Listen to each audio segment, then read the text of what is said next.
आज हमारे बीच भारतीय सेना के रिटायर्ड कैप्टन श्री श्याम सिंह जी मौजूद हैं। उन्होंने अपने जीवन का एक महत्वपूर्ण हिस्सा देश की सेवा को समर्पित किया है। तो नमस्कार सर, सबसे पहले मैं आपको अपना कीमती समय देने के लिए धन्यवाद करता हूँ।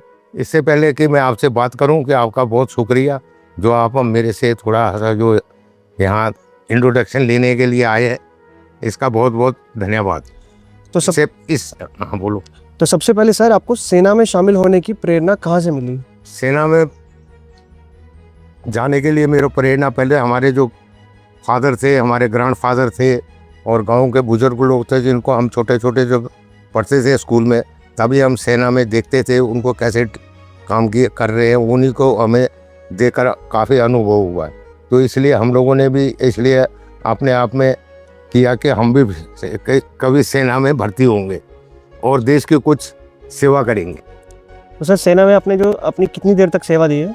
मैंने सेना में 28 साल सर्विस किया है।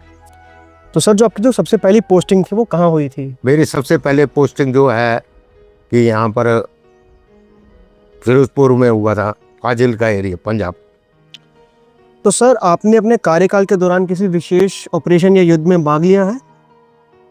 हाँ, हम लोगों ने जो मेघदूत का ऑपरेशन हुआ था तब भी भाग लिया है, उसको काउंटर इंसर्जेंसी में भी भाग लिया है और सियाचिन ग्लेशियर में भी हम लोग भाग लिया है। तो आप सियाचिन में भी रहकर आ चुके हैं? रह चुका है। तो सियाचिन में आप सर कितनी देर तक रहे?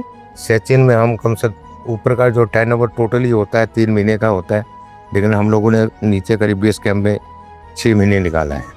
तो सर, जो सियाचिन ग्लेशियर पर आपका एक्सपीरियंस था वो कैसा था? मतलब ठंड और उधर के वेदर कंडीशंस वो सब? सियाचिन ग्लेशियर का कोई मौसम का पता नहीं लगता है, कब भी खराब हो सकता है। उधर -60 भी जाता है, जबकि हम जिस जगह में पोस्ट में रहे हैं वो -50 से ऊपर ही रहता था और वहाँ का बहुत ही मुश्किल है सियाचिन ग्लेशियर।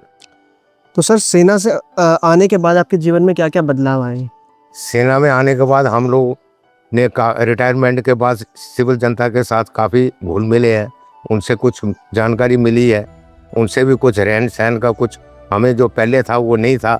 आर्मी के जब रहते हुए सिविलियन के साथ जो है उनके साथ इतना घुल मिले नहीं है, लेकिन जब रिटायरमेंट होने के बाद हम लोगों को उनके साथ काफ़ी परिचय हुआ है, उनसे काफ़ी बातें सीखी हैं हम लोगों ने और काफ़ी जानकारी मिली है।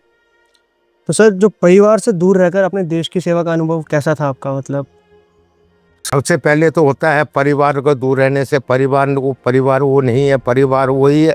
परिवार वो होता है पहले जो नौकरी या फौज में वो परिवार होता है, दूसरे में प्रायोरिटी ये परिवार जिसकी हम खाना खा रहे हैं या हमें जो उनको तनख्वाह दे रहे हैं, पहला तो हमें वही घर है, उसके बाद दूसरा प्रायोरिटी हमारा परिवार है जिससे हमारा जो कि वो चलता है। तो सर, जो आज के युवा जो इस समय आपको देख रहे हैं और जो सेना में भर्ती होना चाहते हैं, उन्हें आप क्या कहना चाहेंगे? अभी मैं यही कहना चाहता हूँ कि जो भी आपके युवा हैं ये खासकर मेहनत करें और खासकर ये नशे से दूर रहे, नशे से बिल्कुल दूर रहे, अपना फिजिकल फिटनेस रखे और मतलब एक्सरसाइज करें और कम से कम सुबह रोज़ कम से 5-6 किलोमीटर की दौड़ लगाएं, अपना फिजिकल फिट रखें। और सर, जो भी हमारे दर्शक इस समय आपको देख रहे हैं, उन्हें आप क्या संदेश देना चाहेंगे? मैं ये संदेश देना चाहता हूँ कि बस सभी को अगर सेना में हो चाहे किसी में भी मतलब जाना हो, आपका जो एम है उसको आपको खुद ही अपने स्ट्रगल करना पड़ेगा और कुछ पाना भी पड़ेगा, तभी जाकर होगा आपको। ठीक सर, बहुत बहुत शुक्रिया आपका हमें कीमती समय देने के लिए। चलो धन्यवाद।